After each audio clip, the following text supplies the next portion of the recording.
Here we go. Here we come a-wassailing among the cactus green. Here we come a-road running so fair to be seen. Love and joy come to you, and to tribulation too. And God bless you and send you a happy new year. Spirit, send you a happy new year. God bless the reverend of this place, and bless her husband too, and members of our center who every Sunday come.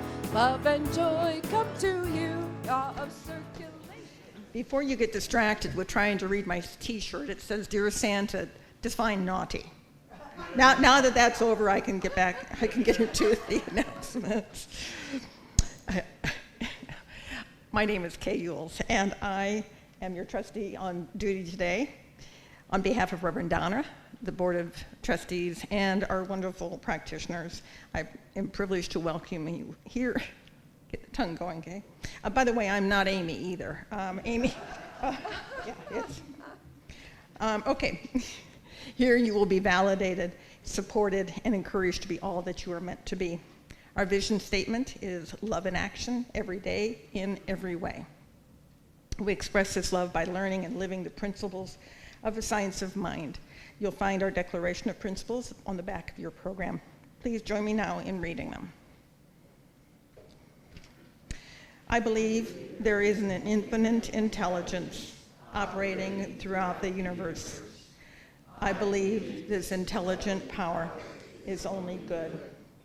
I believe this intelligence expresses as me. I believe through my conscious use of this power, I create my life as happy, healthy, and complete. And so it is. Do we have any first-timers here? And if so, please stand up and introduce yourself. Hi, my name's Jessie. I live in Rancho Sonoran, and thought I'd come and say hello. Nice to have you, Jessie. Good morning. My name is Steve from Green Valley, and bought by my friend Joe. Thank you, Julie. Nice to have you here, Steve. I'm Sam, this is my wife Therese, and we're on the computers Nice. Nice to have you all here. Anybody else? Everybody else is our seasoned veterans. Well, welcome on your first time, and please join us after the service for refreshments and get to know us, and we get to know you. I would like to thank the people that made this Sunday celebration possible, and first of all, that's you sitting in those chairs. You know, if we didn't all come here, it just wouldn't be the same. And thank you to the ones who make sure everything is set up for this gathering. Please direct your attention now to the announcements that are in your bulletin, and if you're watching online, please visit cslaz.org for our announcements and our events calendar.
For our new friends today, please join us in singing our Namaste song, where the God in me acknowledges recognizes and beholds the God in you, and therefore you and I are one.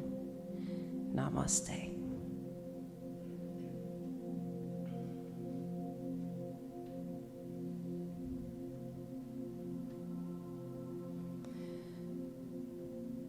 The God in me beholds the God in you.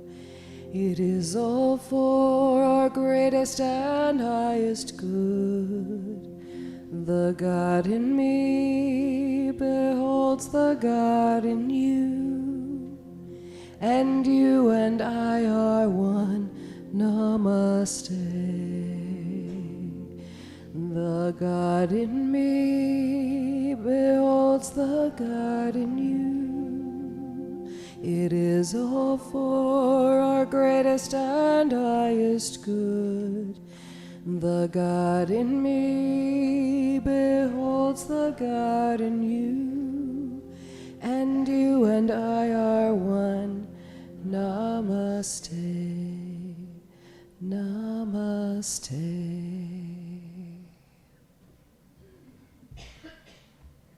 Good morning again. I'm going to light the service candle. And this represents the light that each and every one of us has and shines upon one another. I just want to say I'm very happy to have my son and daughter-in-law here. It's just wonderful to have a visit with them. And this afternoon we get to go walk through Van Gogh. I'm so excited about that. Yeah. So for our invocation, let us settle in the sacred, that place within that holds respect and reverence for one another, the place that appreciates this sanctuary, where we can come together to be reminded of the magnificent being we are. The appreciation that we hold dear for each and every one here, now, for all the preparation that has taken place to make welcome all who enter. We love and appreciate Reverend Donna and look forward to her inspirational message today. And together we say, and so it is. I also want to remind you the prayer table is open for your prayer request. Please make your way over there and fill out the little card. Remember, it's not necessary to put your address and all of that. Say who you are, who you want prayer for, and what you want to affirm for them. That's the best part. So today I'm going to read out of Rosie's favorite magazine, a little from Dr. Reverend David Alexander. The greatest gift to yourself. How beautiful is this season of celebration and reflection, to see the world through eyes of wonder with a heart of gratitude. There are a number of wonderful ways to take the time during the bustle of the year-end activities to make space for sacred practice. As Holmes said in this month's article, the divine withholds nothing. I encourage you to make the time for a silent reflection of who you are becoming, and your commitment to your greater good unfolding. Life is full of reasons why we simply do not have time for such things.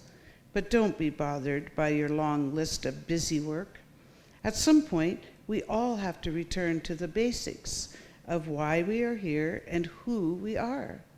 The consequence for not doing so is waking up to discover that we are living lives we don't like, working jobs we can't stand, spending money we don't have to buy things we don't need to impress people we don't even want to be around.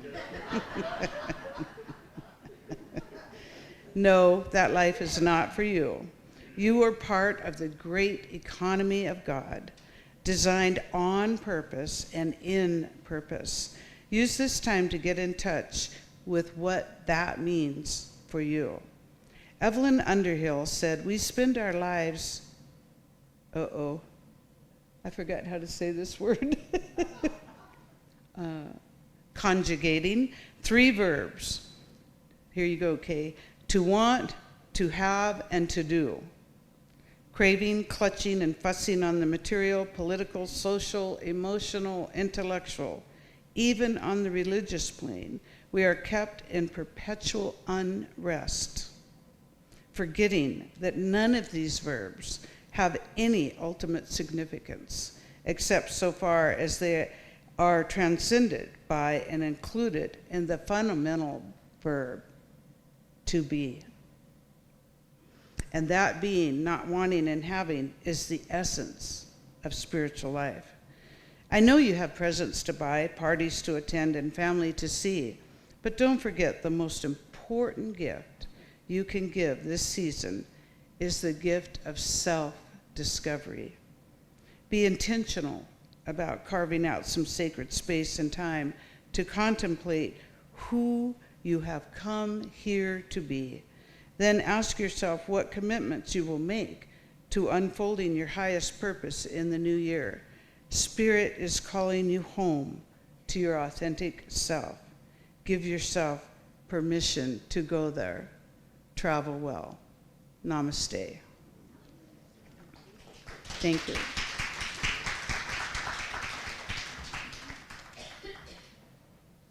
And I'll hold the high watch.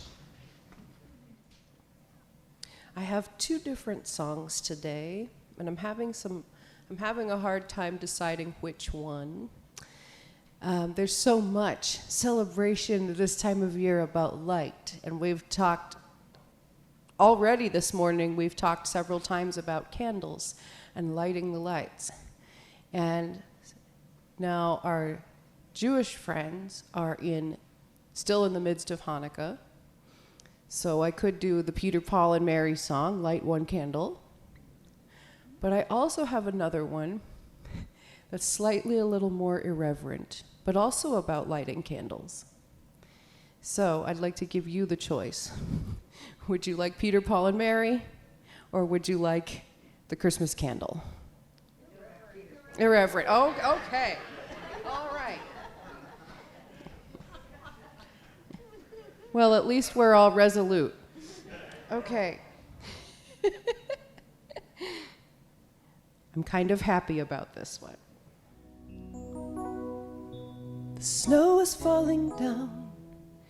It's Christmas time again. A woman has to get a gift for some girl at work named Jen. She doesn't know what Jen likes, and she doesn't super care. So she goes inside her closet just to see what stuff's in there. In the darkness there's a light, and suddenly she sees the Christmas Savior's here tonight. It's a candle, a plain peach candle.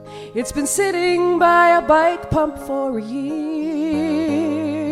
She takes the candle, dusts off the candle, then wraps it up for Jen and just says, here. And one day after this, in foggy London town, two acquaintances are having tea when one puts a present down. The other says, wait, what? I mean, I got you something too. And she rummages inside her purse for some garbage that will do. A hand it lingers on, something that she had just gotten from her boyfriend's mom. It's the candle, that same peach candle, re-gifted round the world in just one day. Oh, thank you, candle, the one true candle, the candle we all get then give away. But here's a warning, when you give the candle that is all that you need, don't pair it with a lotion or some lame little cream. A lot of people think two things are better than one, but that just made each gift seem smaller and dumb. So just give the candle, don't overthink the candle. It's passed to every single woman and everyone. We all get the candle, that $9 candle. We all give the candle, that almost rude candle. It's the gift of having a gift to give away. It's the gift of having a gift to give away. Thank you, candle.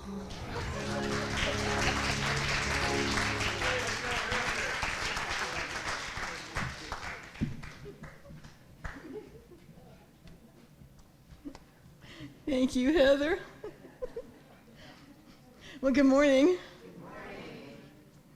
You know, years ago when I was at Founders Church in Los Angeles, a couple of staff members and I were talking with our minister, Dr. William Hornaday, and he said, you know, I have a radio program 5 days a week. I have a Wednesday evening service, and I have 2 services on Sunday. And I only have 2 topics to talk about. Love and law, we can call it, or power and presence, or the thing itself and how it works. So 8 times a week, I have to come up with something different on these 2 topics. Isn't that fun? You know, it's true. Whether it's our field ministers who put together the topics for the month, or if we come up with them on our own, we only have 2 things to talk about. The power or the presence, love and law, however you want to call it, God and the way God works. And we want to make these ideas exciting so that you nor I get bored. So with these 2 topics. So our theme for December is living as wholeness. And today we're recognizing wholeness by seeing good in all. And it's really another take on these 2 topics. But I do think that we need to be constantly reminded about these 2 topics, because it is very easy to get lost in the negativity that we often seem to be swimming in. Yesterday I was just surfing and I pulled up a video on Microsoft News and watched it was the news, a great big man who for absolutely no reason sucker punched a grandfather pushing a baby carriage. You saw that? Doris is nodding. Not only did this man knock the grandfather out, but the carriage turned over and he continued walking, not even bothering to see if the baby was okay. How do you find good in that? I didn't. I was pissed off. And we see enough instances of things like this, or the horrors of war, the results of famine, the devastation of floods, and it's very easy to give up hope and just laugh at the idea that we should see good in all things. But the more we understand how consciousness works, the more we know that the way we think is directly related to what we experience in our lives. And not only that, what we think then becomes part of what is called collective consciousness. And collective consciousness is the accumulation of all thoughts from all people. Everything has where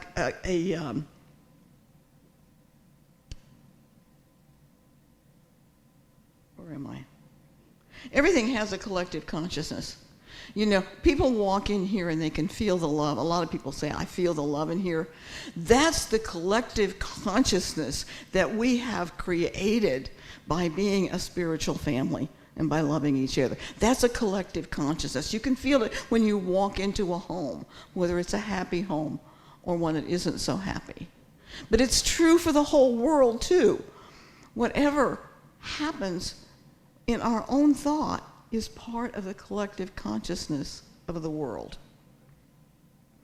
So if my thoughts about the video that I watch leads to the hate in me, then that hate becomes part of the collective consciousness of our world. And doesn't mean that I condone the actions, but I need to realize that all actions have consequences, and those consequences, in this case, are up to law enforcement or the man's own consciousness, but not me. Not me. I can condemn the action, but not the person. And it's my responsibility to add my prayers to what I've watched, so my prayers will affect all the people involved as well as my own consciousness. And believe me, I had this conversation with myself after I watched that video, because I was angry and I wanted to smack that guy. And I had to give myself this dialogue. And while it may not be seeing the good in all things, it certainly diffuses anything negative my consciousness could have contributed had I chosen to continue to hate this man. And when you think about it, you and I have a tremendous responsibility, because we're learning about the power of our thought, or if we've been around a while and use this stuff, we know how powerful thoughts are. There's a Science of Mind statement that says trained thought is far more powerful than untrained. You and I are learning how to train our thoughts, so our thoughts become more powerful than those whose thoughts are not trained. Which means that we have a greater responsibility to stay in non-judgment and turn any event over to the power that is greater than we are. Buddhist monk Thich Nhat Hanh tells us nonviolence can be born only from the insight of non-duality, of interbeing. This is the insight that everything is interconnected and nothing can exist by itself alone. Doing violence to others is doing violence to yourself.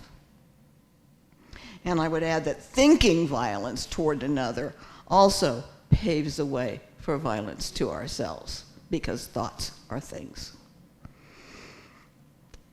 Yet at our human level, we can't help but see separation and duality.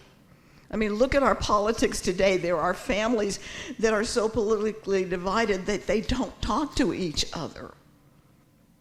Same with religious beliefs. When I was a minister in Florida, some of the other churches called us the church that didn't believe in God. Because we didn't think quite like they did. Our lesson material this month comes from Reverend Scott Aubrey, who says the observance of others as a whole can only happen when we have released any sense of dualism of otherness. In a word, oneness is the central teaching of science of mind and spirit, and we must have a direct and deep experience of this truth. We must be concerted in this highest of spiritual principles. Let's dedicate ourselves to this walk. Rather than insincerely claiming wholeness and goodness for others, we go about the noble, stretching, and deep work of healing our own illusions of separateness. And I think that one of the ways that we heal our illusion of separateness is by seeing that everything is interconnected. Thich Nhat Hanh wrote a poem entitled "Call Me by My True Names." And it expresses this interconnection, but it's hard to listen to. Do not say, I'll depart tomorrow. Even today I still arrive. Look deeply. I arrive in every second, to be a bud on a spring branch, to be a tiny bird with still fragile wings, learning to sing in my new nest, to be a caterpillar in the heart of a flower, to be a jewel hiding itself in a stone, I still arrive in order to laugh and to cry, in order to fear and to hope. The rhythm of my heart is the birth and death of all that are alive. I am the mayfly metamorphosing on the surface of the river, and I am the bird that swoops down to swallow the mayfly. I am the frog swimming happily in the clear water of a pond, and I'm also the grass snake that feeds silently on the frog. I am the child in Uganda, all skin and bones, my legs as thin as bamboo sticks, and I am the arms merchant selling deadly weapons to Uganda. I am the 12-year-old girl, refugee on a small boat, who throws herself into the ocean after being raped by a sea pirate. And I am the pirate, my heart not yet capable of seeing and loving. I am a member of the Politburo with plenty of power in my hands. I am the man who has to pay his debt of blood to my people dying slowly in a forced labor camp. My joy is like spring, so warm it makes flowers bloom all over the earth.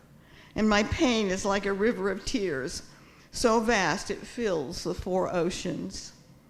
Please call me by my true names, so I can hear all my cries and laughter at once, so I can see that my joy and pain are one. Please call me by my true names, so I can wake up, and so the door of my heart can be left open, the door of compassion. So this is our true work, to see events as part of a vast whole that includes both joy and sorrow, and to recognize that beyond those events, there is a place within each and every one of us that is pure love, that is part of this thing we call God, a place where there is no separation.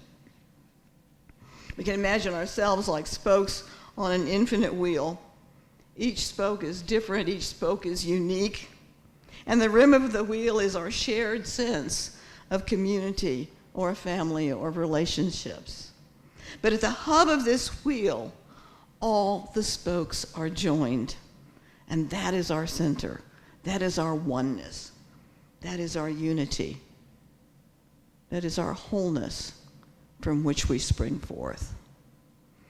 Our founder, Dr. Ernest Holmes, says the science of mind proclaims the spiritual nature of humankind. It removes fear by introducing love. It places us in the mind of God as some part of the eternal wholeness. It gives shelter to our souls. It satisfies the natural hunger of our intellect for the larger life. It surrenders indecision for divine guidance, human fear for spiritual faith. You know, we may not be able to see the good in each moment, but we can introduce love into any situation. We can see a wounded soul behind a person that is acting out in anger. We can see through any situation to the love that is covered. In 1921, Lewis Laws became the warden at Sing Sing prison. No prison, at that time, no prison was tougher than Sing Sing. But when Warden Laws retired some 20 years later, that prison had become a humanitarian institution. Those who studied the system said credit for the change belonged to Laws. But when he was asked about the transformation, here's what he said: I owe it all to my wonderful wife, Catherine, who is buried outside the prison walls. Catherine Laws was a young mother with 3 small children when her husband became the warden. Everybody warned her from the beginning that she should never set foot inside the prison walls. But that didn't stop Catherine. When the first prison basketball game was held, she walked into the gym with her 3 beautiful children and sat in the stands with the inmates. Her attitude was, my husband and I are going to take care of these men, and I believe they will take care of me. I don't have to worry. And she insisted on getting acquainted with them and their records. She discovered one convicted murderer was blind, so she paid him was blind. Let me start over. She discovered one convicted murderer was blind, so she paid him a visit. Holding his hand in hers, she said, "Do you read Braille?" "What's Braille?" he asked. Then she taught him how to read. Years later, he would weep for her loss. Catherine found a deaf mute in prison. She went to school to learn how to use sign language and taught him and other inmates so that they could communicate. Many said that Catherine Laws was the love of God come alive in Sing Sing from 1921 to 1937. And then she was killed in a car accident. That next morning, Lewis Laws didn't come to work, so the acting warden took his place, and it seemed almost instantly that the prison knew something was wrong. The following day, her body was resting in a casket in her home, 3/4 of a mile from the prison.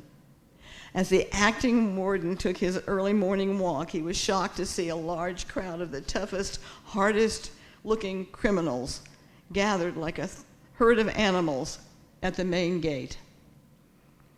He came closer and noticed tears of grief and sadness. He knew how much they loved Catherine. He turned and faced the men. "All right, men, you can go.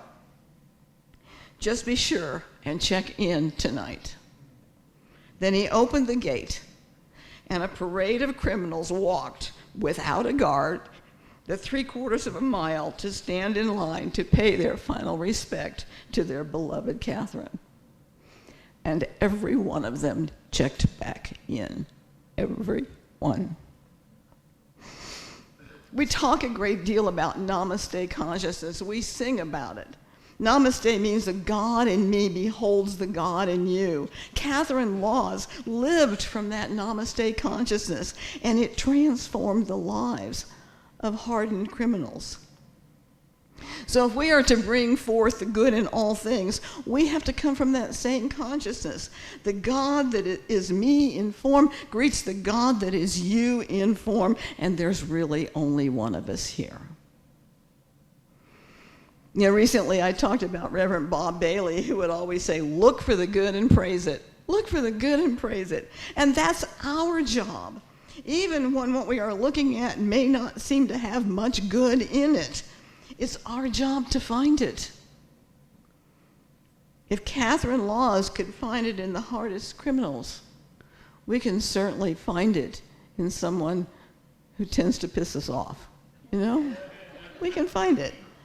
You know, when I taught Sunday school, they were second graders, so I think they were 7 years old. I brought a plate to Sunday school covered in mud. Covered, I think it was a Thanksgiving turkey kind of plate. And then I stepped into the bathroom. Well, I encouraged the kids to talk about how ugly it was. And then I stepped into the bathroom and washed the mud off the plate. And there, underneath that was a really beautiful picture. And the kids loved the pretty picture. But they realized it had been there all the time. It was just covered by mud. There are people out there who are covered by mud. But the truth of their being is that they are an exquisite picture of God. When infinite presence thought of each of us into being, it did not discriminate. It poured its complete goodness into each of us just the same. The divine created every person on the planet from the same pattern of perfection and instilled in us the energy, beauty, and love of its own authentic heart. So witnessing the good in another is not an anomaly. It's the reason we were given each other, to see the love of God up close and to look for it when it's covered in mud. So, to see the good in all things, we have to remember that behind the mud, the poor choices, the anger and hate, is a beautiful center where we all reside. As we recognize this truth, we bring it forward both in ourselves and in those with whom we interact. And as I said at the beginning, our consciousness of love raises the collective consciousness of the world. When you and I can do that, that is what living as wholeness is all about. Thank you. Namaste.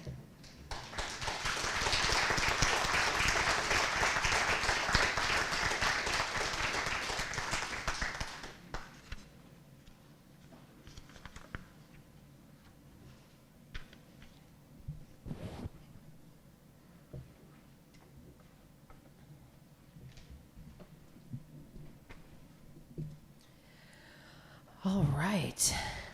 Let's stand and let's sing this wonderful, wonderful congregational song by Daniel Namod.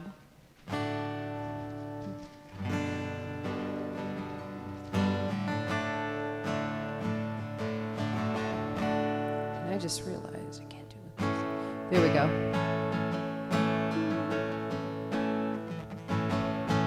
It goes like this. My body, my soul are part of a perfect whole. My heart and my hands are serving a sacred plan. I know that it's true when all that I am comes down to you. I know that it's true. I know that I can rely on you. All that I am, all that I am, all that I am, God, I give to you. All that I am, all that I am, all that I am, God, I give to you. My thoughts and my mind belong to eternal time. My words and my song, you're writing them all along. I know that it's true when all that I am comes down to you. I know that it's true. I know that I can rely on you. All that I am, all that I am, all that I am, God, I give to you. All that I am, all that I am, all that I am, God, I give to you. Let's do it one more time. All that I am, all that I am, all that I am, God, I give to you. All that I am, all that I am, all that I am, God, I give to you.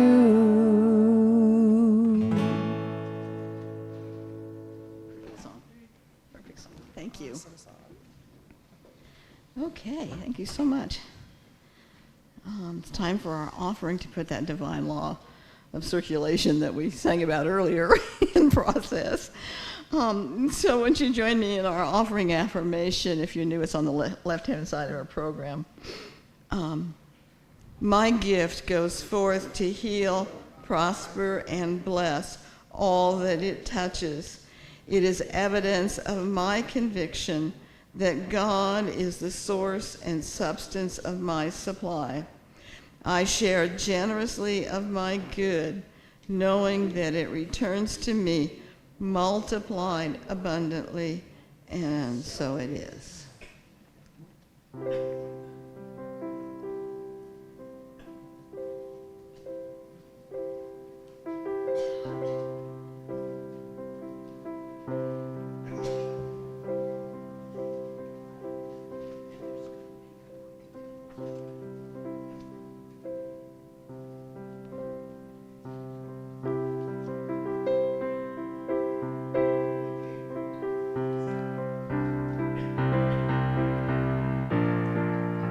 If you want more love, give love. If you want more joy, give joy. If you want more peace, give peace. And if you want more, you got to give.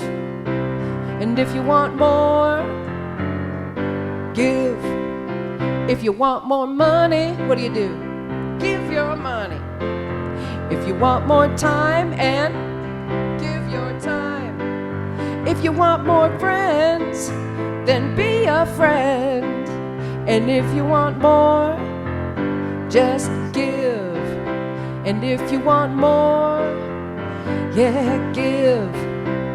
When you give, you receive. It's as simple as that. No effort, no struggle. It's just a simple fact. If you want to see the change, be the change. If you want to have more truth, tell your truth. If you want more gratitude, then give with thanks. And if you want more, just give. And if you want more, just give. Thank you. Okay, thank you so much for your generosity that allows us to be a beneficial presence, not only in this center, but in this community. There are many ways that we are helping out that sometimes you never know about. We are adopting 3 families for Christmas, and one of the families just lost a young baby. So we will be part of that collective consciousness that heals that sadness within that family. That's what you were doing. So thank you. So let's close this out in prayer, and then please join us for refreshments. And please take a moment to introduce yourselves to Sam and Doris. They are absolutely lovely people. We had such a good time with them. We are celebrating, by the way, Melinda's, can I tell them?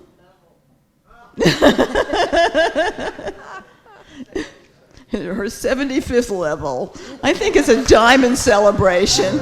It's a diamond celebration. And I know we had some other December birthdays. I think Wanda had a birthday in December, and Dawn's got one. So we do have some other December birthdays, but I knew about Melinda, so I can. Okay, so right now we just know, as we consider our 2 points, love and law, that God is love.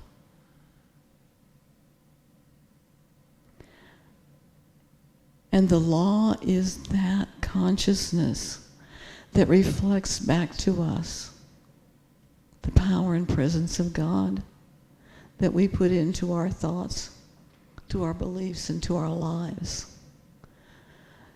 So as we go about this holiday season, let's remember to take a moment to give thanks for the blessings in our lives, to say a prayer or a good thought for someone who may be struggling, and to send those prayers around the world, because at some level we are creating a new consciousness. I give thanks for the opportunity to be here and to know that who we are and what we do is important, that we are the change that we want to see in the world. And so I declare it happening right here and right now as we say together, and so it is. Thank you so much. Can we stand and sing Stand?